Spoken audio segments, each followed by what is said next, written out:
So one thing I wish I'd known going into my 30s and 40s is that you don't need a special cloak to become invisible, but you've got to fight really hard to stay seen and stay relevant. Because you're too old.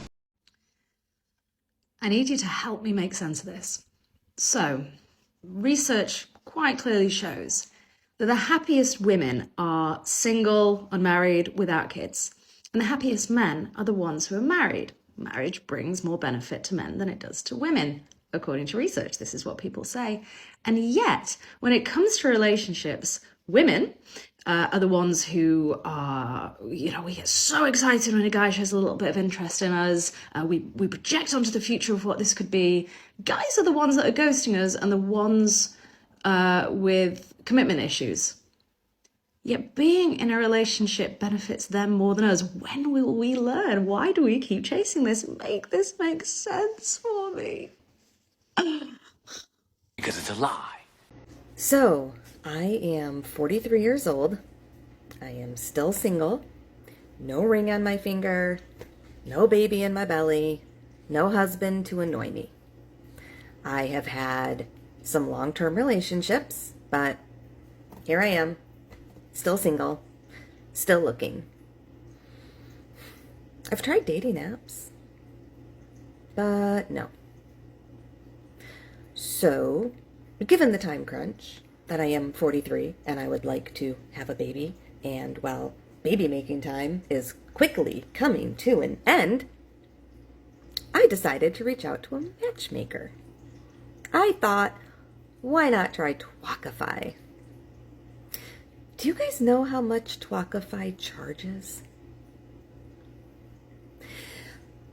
They told me they could match me with 5 guys for $10,000.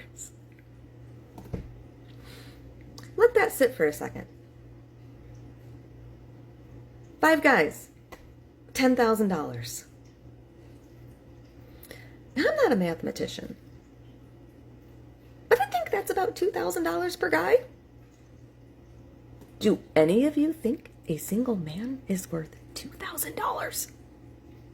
Considering he's probably going to be a fucking dud. Help me. Help me. Stop me from making the biggest mistake of my life. And instead, tell me what I can do to get a baby in my belly, a ring on my finger, and a husband at my side within the next year. What can I do? Someone, anybody.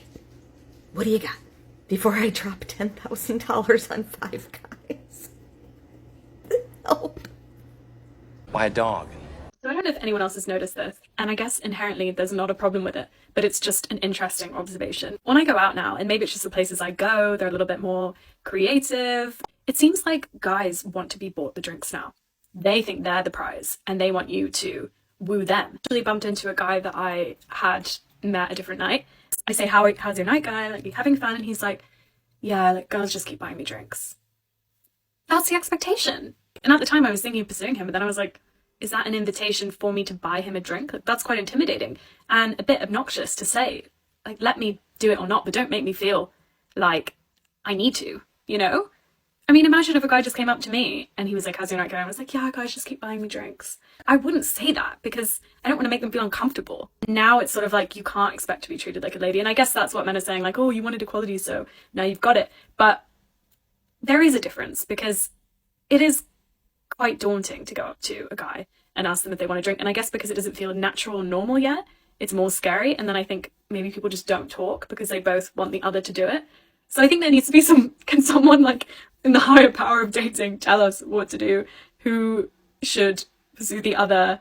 And would they just look at you like a freak if you're like, can I buy you a drink? I mean, I might just try it for the fun of it, you know? Go ahead.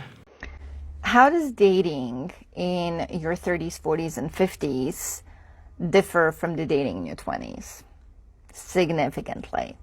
In your 20s, you are looking for someone that you want to start family with, that you want to have forever. You have that idea of a happy, harmonious marriage and a few kids and you have a completely different view and perception of life.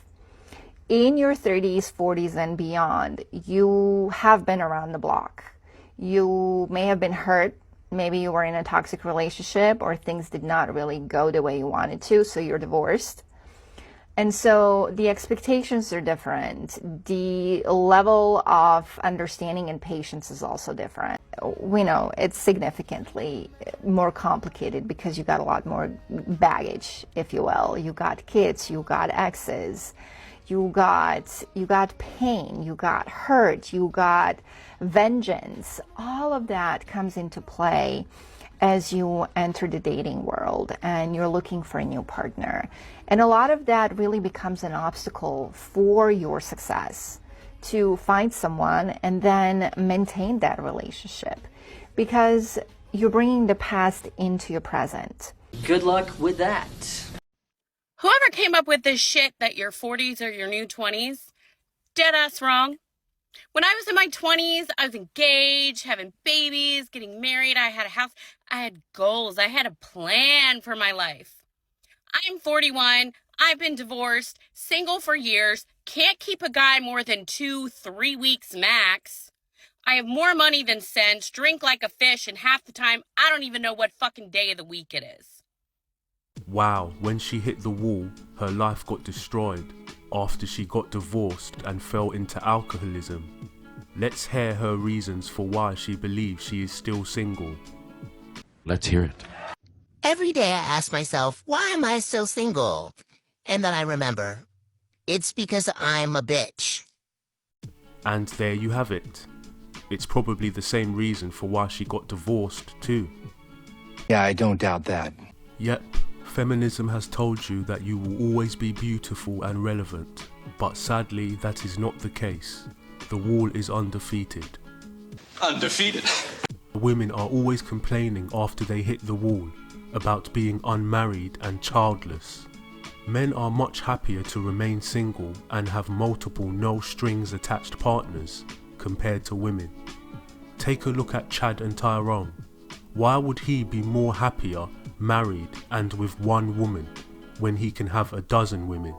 Women get satisfaction from finding the most ideal man and getting commitment and family from him, not smashing through multiple men. I also believe women get more satisfaction from having children compared to men, because there is a deep biological need to grow and create life inside of themselves. Maybe those statistics are designed to lie to women, to tell them not having children and being alone is a good thing. You think she knows she's lying to herself? She has finally realized her time has run out. She wants to get married and start a family as soon as possible, within 1 year. Feminism told her she had plenty of time, but now she's over 40, has hit the wall and is desperate for a baby. Who can help her? Probably a man who wants a green card is her only hope. Unless she wants to pay 10 grand. Give me 10 grand. Welcome to a dose of reality. How is it suddenly obnoxious when a guy expects a drink, but it's not obnoxious when a woman expects a man to buy her a drink? They've been expecting this for decades. You better get used to the tables turning, honey. This is the new normal now, so I expect you to buy me drinks. And at the end of the night, instead of going home with you, I will go home with Brenda. Cheers. Damn right.